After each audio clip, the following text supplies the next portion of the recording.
नमस्कार मित्रों, हेडलाइंस आज की प्रस्तुत हैं। निदेशक के सवाल पूछते ही शिक्षिका को आया चक्कर। प्राथमिक विद्यालयों में शिक्षकों के नए पद सृजित किए जाएंगे।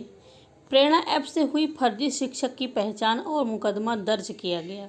कक्षा 1 से लेकर के 8वीं तक के स्कूलों को खोले जाने का विरोध किया गया है।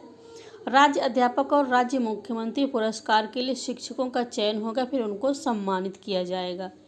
9वीं और 11वीं में वर्ष में 2 बार परीक्षा आयोजित की जाएगी।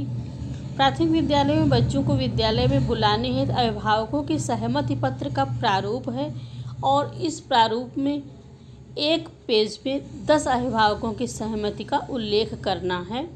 तो आइए इन सब बातों को विस्तार पूर्वक वीडियो में देखें और साथ ही साथ अभी तक यदि आप इस चैनल पर नए हैं तो प्लीज़ सब्सक्राइब करना ना भूलें और बेल आइकन भी प्रेस कर दें, क्योंकि यह चैनल एक ऐसा प्लेटफॉर्म है जिसके माध्यम से आपको बेसिक शिक्षा विभाग की महत्वपूर्ण बातों की जानकारी प्राप्त होगी।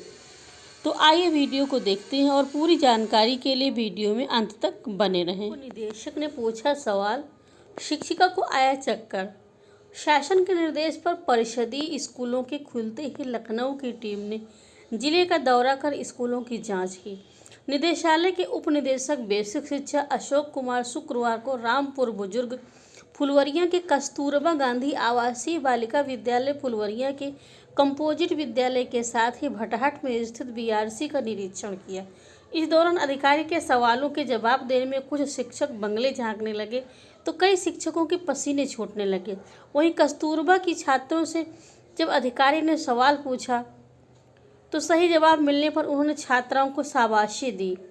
उपनिदेशक सुबह 9 बजे करीब क्षेत्र के फुलवरिया में स्थित कंपोजिट परिषदीय विद्यालय का निरीक्षण करने पहुंचे। उन्होंने उपस्थित प्रधानाध्यापिका इंदु से स्कूल में नामांकित एवं उपस्थित बच्चों की संख्या पूछी तो वह तत्काल जवाब नहीं दे सकी। कक्षावार नामांकन व उपस्थिति संख्या अधिकारी को उपलब्ध कराने में उन्हें करीब 10 मिनट का समय लगा। प्राथमिक विद्यालय में नामांकित 224 बच्चों के सापेक्ष 50 बच्चे उपस्थित रहे, जबकि उच्च प्राथमिक विद्यालय में 204 के सापेक्ष 66 छात्राएं उपस्थित रहीं।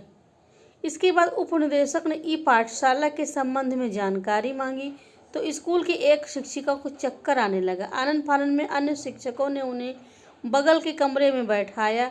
शिक्षकों की उपस्थिति के संबंध में पूछे जाने पर प्रधानाध्यापिका ने बताया कि उनके स्कूल में 13 शिक्षक शिक्षिकाएं तैनात हैं। शिक्षिका नूपुर लता बिना किसी सूचना के 1 अगस्त से अनुपस्थित थी। सीएम योगी का ये ऐलान है कि प्राथमिक विद्यालयों में नए पद सृजित किए जाएंगे। मुख्यमंत्री योगी आदित्यनाथ ने कहा है कि बेसिक शिक्षा परिषद के विद्यालयों को सुदृढ़ करने के लिए सरकार द्वारा अहम कदम उठाए जा रहे हैं। जरूरत के अनुसार शिक्षकों के नए पद सृजन और रिक्त पद पर नियुक्ति भी की जानी चाहिए। प्रेरणा से खुला फर्जी शिक्षक का राज, कार्यवाही की जाएगी। जी हां, गाजीपुर के उच्च प्राथमिक विद्यालय मोहम्मदाबाद में तैनात शिक्षक विंध्याचल राम ने प्रेरणा ऐप पर अपने सभी दस्तावेज अपलोड किए, लेकिन ऐप ने उनके दस्तावेज को स्वीकार नहीं किया। इसे लेकर वहां के बीएससी से वार्ता की गई। विभाग ने इस बात की जानकारी शासन स्तर पर देने के साथ ही जांच कराने के लिए कहा।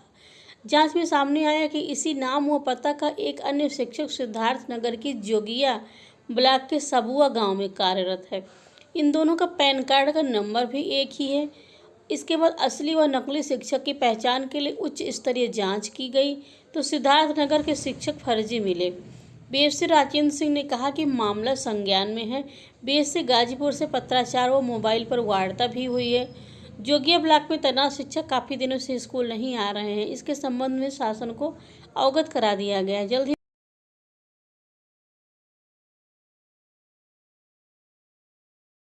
अखिल भारतीय ग्राहक पंचायत ने कक्षा 1 से लेकर के 8 तक के स्कूलों को खोले जाने का विरोध किया है। इसके विरोध में शुक्रवार को कलेक्ट्रेट में प्रदर्शन किया गया। ज्ञापन के माध्यम से मुख्यमंत्री से स्कूल खोलने का आदेश वापस लेने की मांग की गई। एसीएम चतुर्थ विनोद कुमार को ज्ञापन दिया गया। अखिल भारतीय ग्राहक पंचायत के जिला अध्यक्ष मुरारी लाल गोयल का कहना है कि जब तक कोरोना संक्रमण की तीसरी लहर का खतरा टल न जाए स्कूलों को खोला नहीं जाना चाहिए। बच्चों को कोरोना और डेंगू से बचाना है। प्रदर्शन करने वालों में प्रांतीय संगठन मंत्री वीके अग्रवाल, जिला संगठन मंत्री प्रदीप कुमार लूथरा, डॉक्टर एसपी सिंह, हरिओम गोयल, राज्य अध्यापक और मुख्यमंत्री अध्यापक पुरस्कारों के लिए शिक्षकों का चयन किया जाएगा।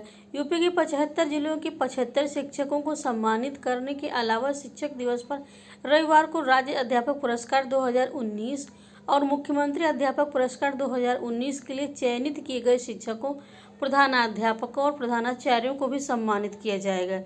वहीं बेसिक शिक्षा निदेशक सर्वेंद्र विक्रम सिंह ने बताया कि राज्य अध्यापक पुरस्कार के लिए बीते वर्ष 73 शिक्षकों का चयन किया गया था, लेकिन गत वर्ष पूर्व राष्ट्रपति प्रणब मुखर्जी के निधन के कारण सम्मान समारोह आयोजित नहीं हो सका। चयनित शिक्षकों को अब जिला स्तर पर जिलाधिकारी की ओर से सम्मानित किया जाएगा। बेसिक, माध्यमिक और उच्च शिक्षा विभाग की ओर से इस वर्ष राज्य स्तरीय शिक्षक सम्मान समारोह आयोजित नहीं करने का निर्णय लिया गया था, लेकिन बाद में सत्तारूढ़ दल के विधायकों और सांसदों ने सरकार से शिक्षक दिवस पर शिक्षकों को सम्मानित करने के लिए दबाव बनाया। इसके बाद सरकार ने सम्मानित करने का फैसला लिया। माध्यमिक शिक्षा निदेशक विनय कुमार पांडेय ने बताया कि माध्यमिक के चयनित शिक्षकों में से 50% शिक्षक वित्तविहीन विद्यालयों के और 50% शिक्षक राजकीय एवं सहायता प्राप्त विद्यालयों से चयनित किए जाएंगे। 9वीं और 11वीं में भी वर्ष में 2 बार परीक्षाएं होंगी। केंद्रीय माध्यमिक शिक्षा बोर्ड की ओर से 10वीं 12वीं के लिए साल में 2 बार परीक्षा की व्यवस्था लाने के बाद अब 9वीं और 11वीं में भी साल में 2 बार परीक्षा होगी। दिल्ली शिक्षा निदेशालय ने सभी सरकारी सहायता प्राप्त निजी व स्कूलों से कहा कि वो मूल्यांकन के लिए 2 बार परीक्षा आयोजित करें। दोनों सत्रों में 50-50% पाठ्यक्रम में मूल्यांकन किया जाएगा।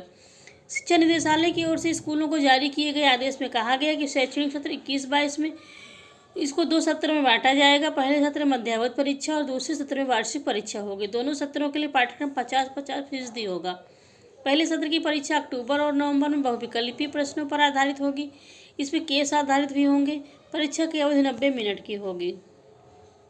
प्राथमिक विद्यालयों में अभिभावक सहमति पत्र का प्रारूप आ गया है और एक पेज में 10 अभिभावक सहमति पत्र का फॉर्मेट है। उत्तर प्रदेश की बेसिक शिक्षा परिषद के अधीन विद्यालयों में अभिभावकों माता पिता द्वारा लिया गया सहमति पत्र का फॉर्मेट इस प्रकार है। तो देखिए, विद्यालय का नाम, विकासखंड और जिला। मैं फिर अभिभावक माता पिता निम्नलिखित सभी बच्चों से पूर्णतः सहमत हूँ, इन बातों से सहमत हूँ और विद्यालय में शिक्षारत बच्चे के भौतिक रूप से विद्यालय भेजने के लिए सहमत हूँ और निम्नलिखित बिंदुओं का जैसा कि सहमति पत्र का प्रारूप आपके सम्मुख है और आप देख पा रहे हैं। इसमें लिखा हुआ छात्र छात्राओं की विद्यालय में भौतिक उपस्थिति हेतु अभिभावक माता पिता द्वारा सहमति पत्र। विद्यालय का नाम, विकासखंड, जिला। मैं अभिभावक माता पिता निम्नलिखित सभी बातों से पूर्णतया सहमत हूँ और उक्त विद्यालय में शिक्षणरत अपने बच्चों को भौतिक रूप से विद्यालय भेजने के लिए सहमत हूँ और निम्नलिखित बिंदुओं का अक्षरशः पालन करूँगी। नंबर 1 पर है कोविड-19 महामारी एक वैश्विक आपदा है। इसका मुख्यतः फैलाव आपसी संपर्क से होता है। इस महामारी के कारण लाखों व्यक्ति संक्रमित हुए हैं। सरकार द्वारा कतिपय प्रतिबंधों के साथ सामाजिक दूरी बनाए रखते हुए अपने आवश्यक कार्यों को करने का निर्देश दिया है। विद्यालय प्रबंध समिति में लिए गए निर्णय और शासन विभाग के निर्देशों के अनुक्रम में विद्यालय द्वारा कोविड-19 के फैलाव को रोकने के लिए हर संभव प्रयास किया जा रहा है, किंतु विद्यालय में कोई ऐसी गारंटी नहीं है कि भविष्य में कोई छात्र छात्रा एवं अभिभावक इस महामारी से संक्रमित नहीं होगा। अभिभावक यह सुनिश्चित करेंगे कि उनके बच्चों को विद्यालय में आने की तिथि को कोविड-19 से संक्रमित होने संबंधी कोई लक्षण जैसे शरीर का तापमान 100 डिग्री फ़ारेनहाइट से अधिक होना, सांस लेने में दिक्कत, स्वाद का अभाव, खांसी जुकाम और आदि के लक्षण तो विद्यमान नहीं है। अभिभावक इस बात से सहमत हैं कि उपरोक्त कोविड-19 के लक्षणों में से कोई भी लक्षण बच्चे में पाए जाते हैं तो बच्चे को विद्यालय नहीं भेजेंगे।